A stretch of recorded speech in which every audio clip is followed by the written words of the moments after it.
Hello NEET aspirants, आज हम बात करने वाले हैं जो 15 परसेंटाइल रिड्यूस हुई है आयुष काउंसलिंग के लिए यानी आयुष कोर्सेज के लिए, उसके बारे में डिटेल स्टडी करेंगे कि कितने मार्क्स पे 15 परसेंटाइल यानी कितने मार्क्स आपके हैं तो आपके एडमिशन हो जाएंगे।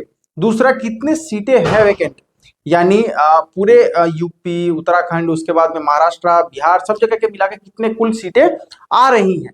यानी इस स्ट्रे वैकेंसी राउंड में जो लास्ट राउंड होगी इसके अंदर में कहाँ कहाँ पे सीटें आप पा सकते हैं। अगर यूपी के अंदर में मैक्सिमम सीटें हैं या फिर आपको महाराष्ट्र में सीटें कुछ देखने को मिलेगी, इन सारी चीजों पे एक एक करके देखेंगे। जो बच्चे शुरू से ही इंतजार में थे कि सर कटअप कब रिड्यूस होगी, कटअप कब से 5% होगी, 10% होगी, उन लोगों के लिए एक बहुत ही अच्छा न्यूज आया है। 15% गवर्नमेंट ने इसको रिड्यूस कर दिया है, एनसीएसएम के द्वारा कम किया गया है। तो इस पे जो क्वालिफाइंग मार्क्स है जनरल के लिए अब वो 111 नंबर है 720 में से। ठीक है, कितना है? 720 में से 111 नंबर जिन बच्चों के होंगे वो क्वालिफाइड हो गए। मैं ये नहीं कह रहा हूं उन्हें कॉलेज मिल ही जाएगा, वो क्वालिफाइड है काउंसलिंग के लिए। फिर ओबीसी, एसटी और एससी वाले 86 मार्क्स अगर आपके हैं तो आप क्वालिफाइड हो काउंसलिंग में पार्टिसिपेट करने के लिए। और यूपी के अंदर में बात करें, क्योंकि सबसे ज्यादा कॉलेजेस ऑलमोस्ट आप समझो 85 प्लस कॉलेजेस हो चुके हैं अब तक प्राइवेट, जिसमें से आप समझ लो कुछ कॉलेजेस ऐसे थे जिनकी परमिशन अब आ रही है, हो सकती है इस राउंड में आ जाए। जैसे कि एक कॉलेज है संजीवनी, इसकी परमिशन आ सकती है 100 सीटों की। ठीक है, और भी कॉलेजेस है, कानपुर में है। ठीक है, कानपुर में आपको मिलेगा जो कॉलेज रहने वाला है महाराणा प्रताप, जिसकी ऑलमोस्ट अभी 20 सीटें वैकेंट है।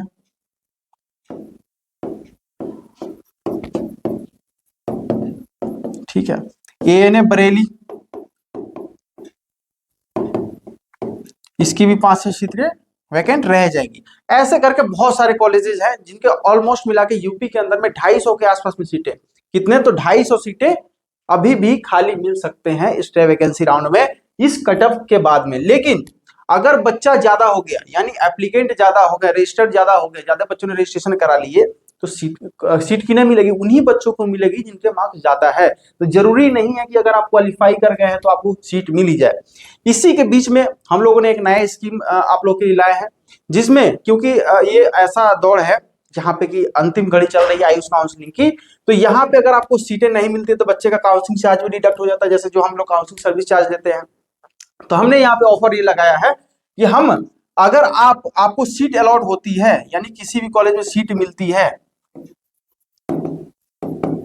तो ही हम आपसे काउंसलिंग चार्ज प्रोवाइड करेंगे। अगर नहीं मिलती है तो हम उन बच्चों से काउंसलिंग चार्ज नहीं लेंगे, उनके लिए काउंसलिंग फ्री रहेगी। यानी जिन्हें सीट मिलेगी, जो बच्चे हमसे इस राउंड में काउंसलिंग कराएंगे और उन्हें अगर सीट मिलता है तो ही उनसे काउंसलिंग चार्ज लिए जाएंगे, अदरवाइज उनसे काउंसलिंग चार्ज नहीं लिए जाएंगे। ये रहा। अब बात आती है कि सर प्रोसीजर क्या है, क्या प्रोसेस से एडमिशन होगा, क्या ऑफलाइन में जाकर के कराना पड़ेगा या ऑनलाइन में ही सारे प्रोसीजर होंगे। तो आप लोगों को बता दूं, जैसे बाकी के राउंड हुए थे, यूपीआई उसके पहला राउंड हुआ था, दूसरा हुआ था, तीसरा हुआ था, उसी तरीके से ये राउंड भी रहेगा। इसमें फ्रेश रजिस्ट्रेशन भी आप कर पाएंगे, चॉइस फिलिंग भी कर पाएंगे, और जैसे बाकी का प्रोसेस होता है नोडल सेंटर जाना और सारा कार्य कराना, वैसा ही ये भी प्रोसेस रहने वाला है। यानी जो भी होगा वो काउंसलिंग के थ्रू ही आपको सीट मिलने वाली है। ठीक है, अगर आपके मार्क्स अच्छे होंगे तो ही आपको सीट मिलेगी, अदरवाइज नहीं मिली तो आप नेक्स्ट ईयर में प्रिपेयर कर सकते हैं। हो सकता है नए साल में यानी अगले साल में, क्योंकि ये लास्ट मौका है कुछ बच्चों के लिए, अगले साल में कुछ नीट में अटेम्प्ट वगैरह दिया जाए कि 3 या 4 अटेम्प्ट आपके मैक्सिमम रहेंगे। तो जो बच्चे के अगर अच्छे मार्क्स हैं तो अगर कहीं सीट बच रही है तो आप लोग ले लो, अदरवाइज चेंजेस बहुत आने वाले हैं। ठीक है, मिलते हैं आपसे नेक्स्ट वीडियो में कुछ और नया अपडेट लेकर के। और अगर आपको किसी भी प्रकार की क्वेरीज हो तो आप मेरे नंबर पर कॉल कर सकते हैं 9129154900। ठीक है, इस पर आप व्हाट्सएप कर सकते हैं, कॉल कर सकते हैं किसी भी प्रकार के गाइडेंस के लिए, कॉलेज रिव्यू के लिए कि कॉलेज कैसा है नहीं है। ठीक है, मिलते हैं नेक्स्ट वीडियोस में कुछ और नया अपडेट के लेकर के। Thank you.